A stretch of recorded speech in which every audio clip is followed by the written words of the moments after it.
नमस्कार दोस्तों।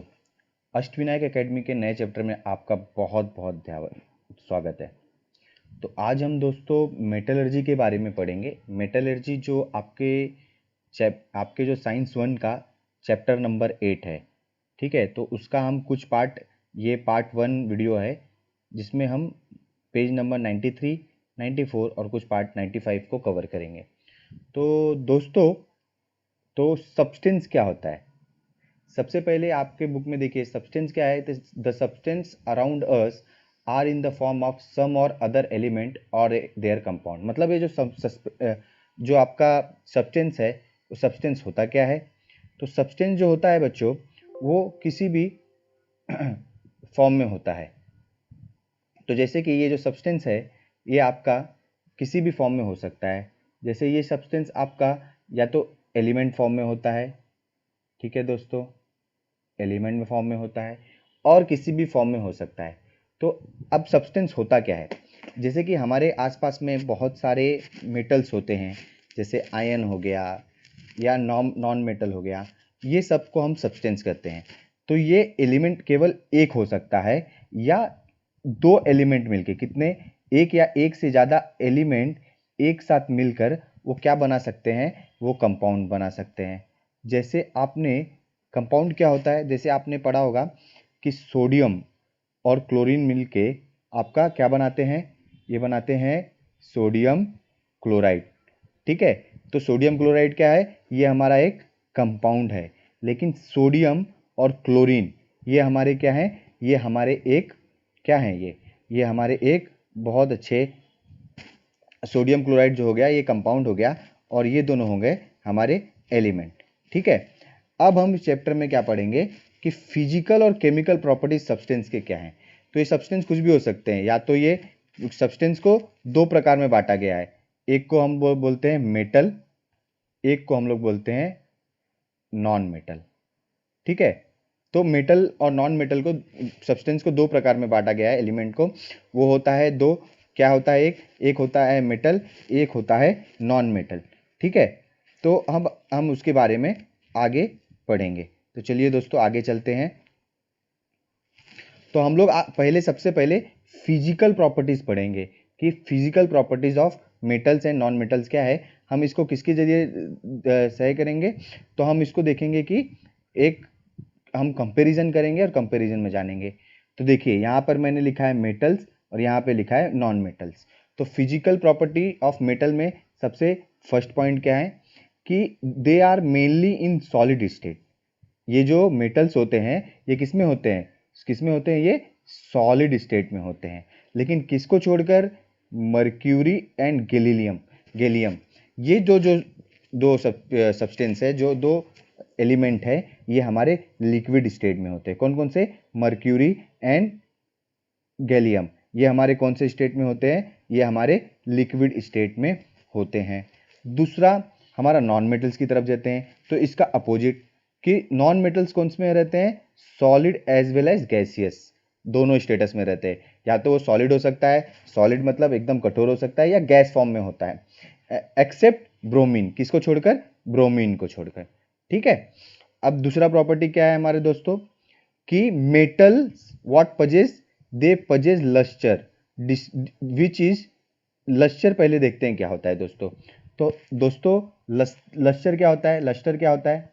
लस्टर मतलब होता है चमक। तो हम लोग देखते हैं कि हमारा जो घर में जो आयन होता है, जो लोहा होता है, आपने देखा होगा कि उसमें एक चमक रहती है जब वो नया रहता है। लेकिन हम लोग जब उसको लाते हैं, अभी जब हम लोग उसको बहुत दिन तक घर में रखते हैं, तो क्या हो जाता है? उसमें जंग लग जाता है। उसमें क्या लग जाता है दोस्तों? उसमें हमारा दोस्तों लग जाता है करोजन। क्या लग जाता है? हमारा करोजन लग जाता है। करोजन लग जाता है, उसमें जंग पकड़ लेता है। तो दोस्तों, तो मेटल्स क्या होते हैं? Possess lustre, but it decreases due to exposure to atmosphere. मतलब जैसे जैसे आप उसको एटमॉस्फेयर में आप रखते रहेंगे, तो आप वो जो है क्या होगा, उसका जो क्या होगा, वो हमारा जो चमक है वो जाता रहेगा। तो lustre will decrease due to what? Exposure to atmosphere. दूसरा हमारा नॉन मेटल का प्रॉपर्टी क्या है कि they do not possess lustre. Lustre मतलब वो क्या है, उसमें कोई चमक नहीं होता, except which, except iodine. Iodine में हमारा क्या होता है, लस्टर होता है। आयोडीन एक हमारा नॉन मेटल है, आयोडीन हमारा क्या है, नॉन मेटल है, लेकिन उसमें क्या होता है, लस्टर होता है। तो आयोडीन के छोड़कर बाकी जितने भी नॉन मेटल्स हैं, they do not produce any lustre. Okay, and the our third point is that metals, what metals have, metals have, what metals have ductility and malleability। अब डक्टिलिटी मतलब क्या होता है, लचीलापन होता है। क्या होता है, लचीलापन। तो फिजिकल, इसमें फिजिकल प्रॉपर्टी में मेटल्स में क्या है, metals are having ductility and malleability, whereas non metals are non ductile and non malleable, non ductile and non malleable. ठीक है, तो मेटल्स में क्या होता है, डक्टिलिटी एंड मेलेबिलिटी होती है, और हमारे नॉन मेटल्स में नॉन डक्टाइल और नॉन मेलिएबल होते हैं। अब हमारा अगला पॉइंट क्या है, अब दोस्तों हमारा अगला पॉइंट है कि metals are good conductor of heat and electricity. अब गुड कंडक्टर क्या होता है, कंडक्टर आपको पता होगा, पहले आपने पढ़ा है कंडक्टर क्या होता है। कंडक्टर के लिए गुड कंडक्टर ऑफ हीट मतलब अगर हम अपने हाथ में एक आयन की रॉड रखें और उसको अगर गर्म करें तो हमें हाथ को झटका लगता है, हाँ, हमारा हाथ जल जाता है। क्यों, क्योंकि हीट पास होकर उसके अंदर जो इलेक्ट्रॉन्स है उसके जरिए हीट पास होकर वो हमारे हाथों तक पहुंच जाती है, तो इसे हम लोग बोलते हैं गुड कंडक्टर। अभी तो हमारा इससे वो कौन सा कंडक्टर हो गया, गुड कंडक्टर। अब दूसरा एग्जांपल देखते हैं बैड कंडक्टर का। क्या बैड कंडक्टर है, जैसे कि हमारा वुड है, क्या है दोस्तों, वुड। अगर हम लोग वुड को हाथ में पकड़कर अगर गर्म करेंगे तो हमारा हाथ जलेगा, नहीं जलता है, because they do not conduct what, they are not good conductor of heat and electricity, they are not good conductor of heat and electricity. तो ये समझ में आया। तो all the metals are good conductor of electricity and non metals are bad conductors of electricity. लेकिन एक non metal है जो कि गुड कंडक्टर ऑफ इलेक्ट्रिसिटी होता है, उसे हम क्या बोलते हैं, ग्रेफाइट। उसे हम क्या बोलते हैं, ग्रेफाइट। ओके, ये पॉइंट दोस्तों क्लियर हो गया। अब हमारा अगला पॉइंट है कि all the metals are hard, all the metals are hard. क्या, कैसे होते हैं, हार्ड होते हैं, सॉफ्ट नहीं होते हैं। किसको छोड़कर, लिथियम, सोडियम एंड पोटेशियम। ये जो हमारे 1, 2 और ये 3, ये जो हमारे 3 लिथियम, सोडियम और पोटेशियम जो है, ये हमारे क्या होते हैं, सॉफ्ट होते हैं। ये हमारे मेटल्स हैं जो सॉफ्ट होते हैं। दूसरी जगह पे नॉन मेटल्स क्या होते हैं, सॉफ्ट होते हैं। लेकिन एक नॉन मेटल है जो बहुत हार्ड होता है, कौन सा होता है, डायमंड। आपने देखा होगा कि सबसे हार्डेस्ट नॉन मेटल, या मेटलों में भी सबसे, मेटल्स में भी सबसे हार्ड जो होता है वो क्या होता है, हमारा डायमंड होता है। वो हमारा क्या होता है, डायमंड। ओके दोस्तों, ये पॉइंट आपको क्लियर हो गया। एंड अनदर थिंग इज कि आपका जो मेटल्स होता है, they are having high melting and boiling point. What, high melting and boiling point. अब मेल्टिंग पॉइंट तो आपको पता होगा कि अगर जिस पॉइंट या जिस टेम्परेचर पे वो टेम्परेचर पिघल जाता है, वो पिघल जाता है, उसे मेल्टिंग पॉइंट बोलते हैं। ठीक है, तो जितने भी होते हैं इनके हाई मेल्टिंग पॉइंट होता है। जैसे कि आपके बुक में एग्जाम्पल दिया है, क्या एग्जाम्पल दिया है आपके बुक में, दिया है एग्जाम्पल, जैसे टंगस्टन। किसका एग्जाम्पल दिया है, टंगस्टन का। उसका मेल्टिंग पॉइंट कितना है, 3, 4, 2, 2 डिग्री सेल्सियस। ये आपका बुक में एग्जाम्पल दिया है। Whereas melting point of metal such as sodium, potassium, mercury and gallium are very low. तो इसमें भी जो ऊपर वाले जो है, लिथियम, सोडियम, पोटेशियम और एक और कौन सा है, ये भी एक अपवाद है। ये भी एक है कि इनके जो है, जो मेल्टिंग एंड बॉइलिंग पॉइंट क्या होते हैं, कम होते हैं। तो metals are having high melting and boiling point except किसको किसको छोड़कर, sodium, potassium, mercury and gallium. ठीक है, और नॉन मेटल्स क्या होता है, non metals are having low melting and boiling point. ठीक है, नॉन नॉन कौन सा ये low melting and boiling point, इनका हाई होता है, इसका लो होता है। अब दूसरी एक और एग्जांपल क्या हो गया हमारा, कि मेटल्स आर हैविंग सोनोरिटी।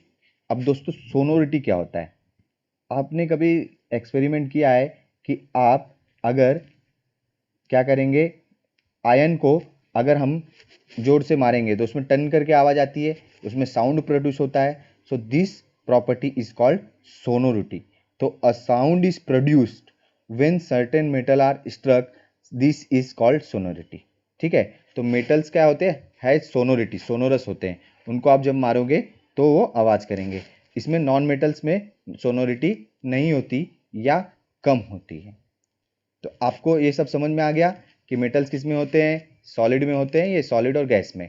तो हर में कुछ ना कुछ एक्सेप्शन है, जैसे यहाँ पे मर्केरी एंड गैलीलियम है। मेटल्स क्या हो गया, लस्टर प्रोड्यूस करते हैं, इसमें लस्टर नहीं होता, किसको छोड़कर, आयोडीन का शक्कर। Metals are ductile and malleable, whereas non metals are non ductile and non malleable. Okay, otherwise metals are good conductor of heat and electricity, ये कैसे होते हैं, बैड कंडक्टर, किसको छोड़ना है, एग्जाम्पल ग्रेफाइट को छोड़कर। मेटल्स आर हार्ड, किसको छोड़कर, लिथियम सोडियम पोटेशियम को छोड़कर।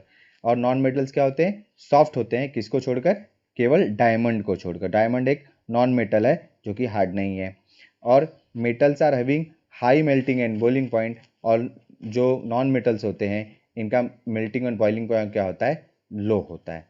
और metals produces sound when they are struck, तो मेटल्स आर हैविंग सोनोरिटी, मतलब उसको जब आप करेंगे तो आपको जब उसमें स्ट्रक करेंगे तो आवाज़ जरूर आएगी। तो दोस्तों मुझे उम्मीद है कि आपको जो मैंने ये जो कंपैरिजन है आप इसको आराम से देख सकते हैं, और इसका चाहिए तो स्क्रीनशॉट निकाल लीजिए। आपके एग्जाम में ये पूछा जाता है कि what are the difference between the physical properties of metals and non metals. Okay, अब फिजिकल प्रॉपर्टी देख लिया हमने, अब हम लोग देखेंगे केमिकल प्रॉपर्टीज। तो देखो, आपके चैप्टर का ही, आपके बुक का ही स्क्रीनशॉट लिया हुआ है। क्या लिखा है इसमें, metals are reactive, they lose electrons easily and become positive charge ion, that is why metals are called electropositive ion। अब क्या होता है कि जब आपने पहले पढ़ा होगा कि जब हम लोग किसी भी मेटल्स को किसी के साथ रिएक्ट कराते हैं, तो जैसे कि हमारा सोडियम एक मेटल है, ठीक है, इसका एटॉमिक नंबर क्या है आपका 11, और अगर आप इसको जब एटॉमिक नंबर जब उसको डिवाइड करेंगे तो कैसे होगा, 2 8 और 1, 2 और 2 और 8 1 10 प्लस 1 11। तो जब ये सोडियम जो जिसके पास 11 एटॉमिक नंबर है, ये जब किसी के साथ रिएक्ट करेगा तो अपना 1 जो इलेक्ट्रॉन है क्या करेगा, वो दूसरे को दे देगा, वो दूसरे को पास कर देगा। ठीक है, और वो क्या हो जाएगा बाद में, 2 और 8 होकर वो अपना क्या हो जाएगा, वो अपना एक कंप्लीट हो जाएगा। ठीक है, तो metals are reactive, they are वो क्या करते हैं, reactive, they lose electrons easily. तो यहाँ पे क्या करेगा सोडियम, एग्जांपल देखिए, सोडियम एक अपना इलेक्ट्रॉन लूज कर देगा। ठीक है, तो दे एंड बिकम पॉजिटिव चार्ज, तो 8 आने के बाद वो पॉजिटिव चार्ज आयन हो जाएगा, क्योंकि कैसे होता है इसमें प्लस माइनस प्लस प्लस, तो इसमें ये क्या हो जाएगा, पॉजिटिव चार्ज होगा। That is why metals are called electropositive elements. तो मेटल्स को हम लोग क्या कहते हैं, इलेक्ट्रो पॉजिटिव एलिमेंट। आपके एग्जांपल में यहाँ पे डीएनए छोटा सा दिया है कि substance which are good conductors of heat are usually good conductor, मतलब जो हीट का अच्छा कंडक्टर होता है वो इलेक्ट्रिसिटी का भी अच्छा कंडक्टर होता है, और जो हीट का बैड कंडक्टर होता है वो इलेक्ट्रिसिटी का भी बैड कंडक्टर होता है। इसमें एक्सेप्शन क्या है, इसमें क्या है, एक्सेप्शन है डायमंड का। डायमंड क्या होता है कि डायमंड जो होता है वो बैड कंडक्टर ऑफ इलेक्ट्रिसिटी होता है, इसमें इलेक्ट्रिसिटी पास नहीं होती लेकिन इसमें हीट पास होता है, इसीलिए वो गुड कंडक्टर होता है। तो आपको समझ में क्या हुआ, क्या इसमें आपने देखा कि मेटल्स क्या होते हैं, वो रिएक्टिव होते हैं, वो अपना इलेक्ट्रॉन इजीली लूज करके पॉजिटिव हो जाते हैं, इसलिए उन्हें इलेक्ट्रोपॉजिटिव एलिमेंट कहा जाता है। ठीक है दोस्तों, अब आपके चैप्टर में एक एक्सपेरिमेंट दिया है कि हम रिएक्शन पढ़ेंगे कि रिएक्शन ऑफ मेटल्स कैसे होते हैं। तो देखिए क्या लिखा है, reaction of metal with oxygen. तो मेटल क्या होता है, metals combine with oxygen on heating in air and metal oxides are form. Sodium and potassium are very reactive metals. Sodium metal combine with oxygen in the air even and form sodium oxide. तो ये कहना क्या चाहता है कि कोई भी metal जो है वो क्या करता है, जब ऑक्सीजन के साथ रिएक्ट करता है तो क्या करता है, वो उसके ऑक्साइड्स बना लेता है।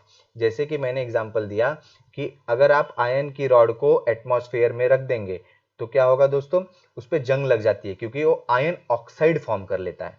तो किसी भी मेटल को अगर आप ऑक्सीजन में रख देंगे, ऑक्सीजन के साथ हीट करेंगे तो तो उसका ऑक्साइड बन जाएगा। जैसे सोडियम का ऑक्सीजन के साथ होने के बाद क्या हो जाता है, सोडियम ऑक्साइड, पोटेशियम का पोटेशियम ऑक्साइड, हाइड्रोजन का हाइड्रोजन ऑक्साइड। ठीक है, तो यही लिखा है कि ये सोडियम है, सोडियम का फॉर्मूला क्या है आपका Na, वो किसके साथ फॉर्म हो गया, ऑक्सीजन के साथ हो गया, तो वो क्या बना देता है, सोडियम ऑक्साइड बना देता है। तो अब देखिए आपका ये जो है ये बैलेंस है कि नहीं, ये देखिए S मतलब हो गया सॉलिड, G मतलब हो गया गैस, तो ये जो फाइनल है ये आपका सॉलिड फॉर्म में हो गया। ओके, और यहाँ पे सोडियम कितना है 4, यहाँ पे सोडियम कितना है 2 × 2, 4 हो गया, 2 × 2, ऑक्सीजन कितना है 2, ऑक्सीजन यहाँ पे आगे 2 है, तो ये आपका बैलेंस रिएक्शन है। ओके, तो रिएक्शन भी बैलेंस हो गया। तो कोई भी मेटल अगर ऑक्सीजन के साथ हीट किया जाए तो वो उसका ऑक्साइड्स फॉर्म कर लेगा। सोडियम करो तो सोडियम ऑक्साइड, पोटेशियम करो तो पोटेशियम ऑक्साइड। तो सोडियम तो इवन सोडियम क्या लिखा है इसमें, even in the at the room temperature, उसको हीट करने की भी जरूरत नहीं है, इसको क्या है, हीट करने की भी जरूरत नहीं है, तो उसके बगैर ही वो उसका ऑक्साइड्स फॉर्म कर लेता है। जैसे मैंने एग्जांपल दिया कि अगर आयन की रॉड को आप अगर एटमॉस्फेयर में रखेंगे तो ऑक्सीजन के साथ रिएक्ट करके वो आयन ऑक्साइड बना लेता है, इसीलिए हमको हमारे जो रॉड्स हैं उसके ऊपर क्या दिखाई देता है, करोजन दिखाई देता है, उसके ऊपर जंग दिखाई देता है। ठीक है, ऑन सेकेंड पॉइंट क्या है, on exposure to air sodium readily catches fire, therefore to prevent accident in the laboratory elsewhere it is kept in kerosene. तो अगर सोडियम को आप एयर में रखेंगे तो वो बहुत जल्दी अगर उसको चिंगारी मिलेगी या उसको स्पार्क मिलेगा तो फायर कर देता है, इसीलिए उसको लेबोरेटरी में हम लोग केरोसिन में रहते हैं। और oxides of some metal are soluble in water, they react with water to form alkali. अब आपने मेटल जो है ऑक्सीजन के साथ रिएक्ट करके ऑक्साइड बना लिया।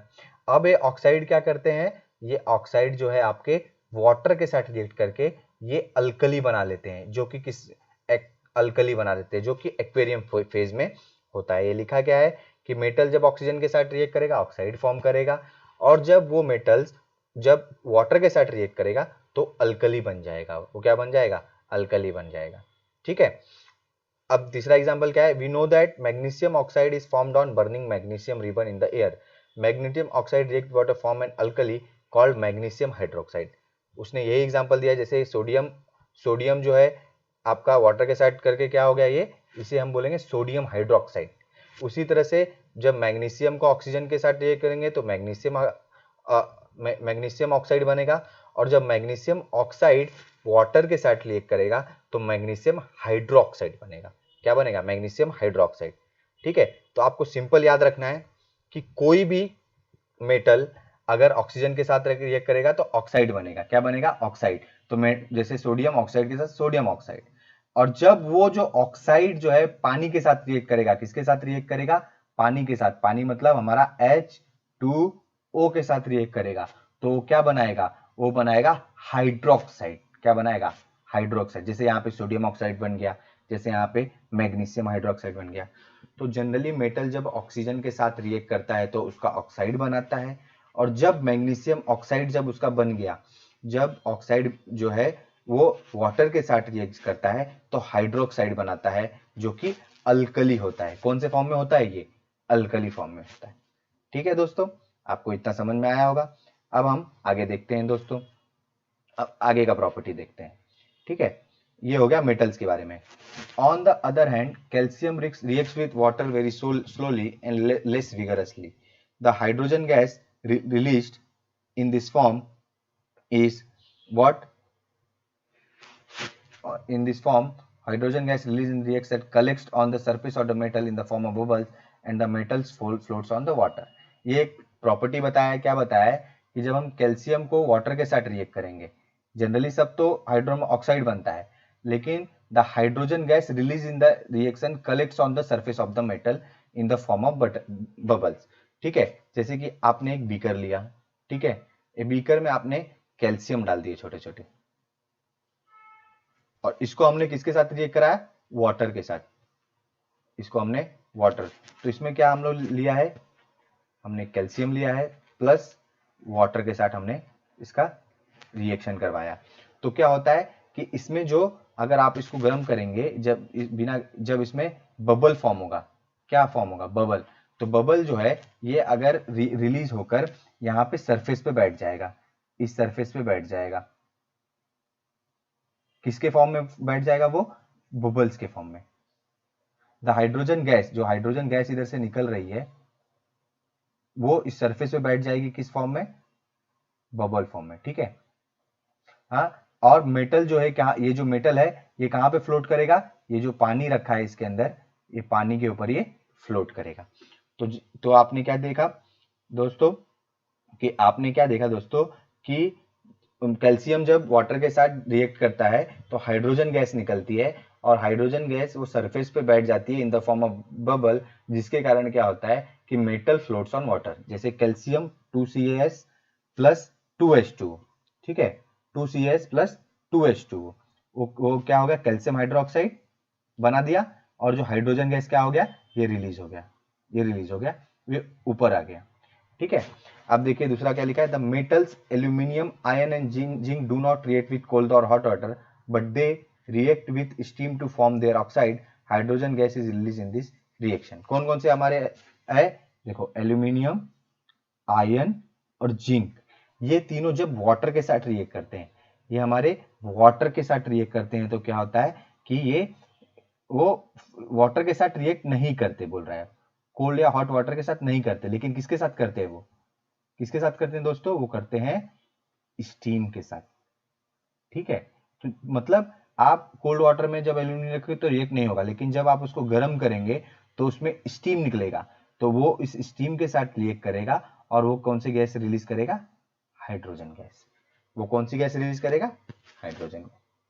तो दोस्तों हमने कुछ फिजिकल, इस चैप्टर में कुछ फिजिकल और फिजिकल प्रॉपर्टीज देखी, मेटल्स की, नॉन मेटल्स की, केमिकल की प्रॉपर्टी देखी, और रिएक्शंस देखे। तो आज का मेरा ये जो चैप्टर है इसका पार्ट 1 है, इसके 2-3 पार्ट और आएंगे जिसमें मैं पूरा ये चैप्टर जरूर कवर करूंगा। तो मुझे लगता है दोस्तों कि मैंने आपको जो भी पढ़ाया वो आपको जरूर पसंद आया होगा, इसलिए आप मेरे इस वीडियो को ज़्यादा से ज़्यादा लाइक करिए ताकि मुझे अच्छे वीडियो बनाने के लिए प्रोत्साहन मिले, और मेरे चैनल को आप सब्सक्राइब कीजिए, और आप चाहते हैं कि ऐसा फ्री कंटेंट सबके लिए अवेलेबल हो तो इस वीडियो को जरूर आप शेयर कीजिए। धन्यवाद दोस्तों।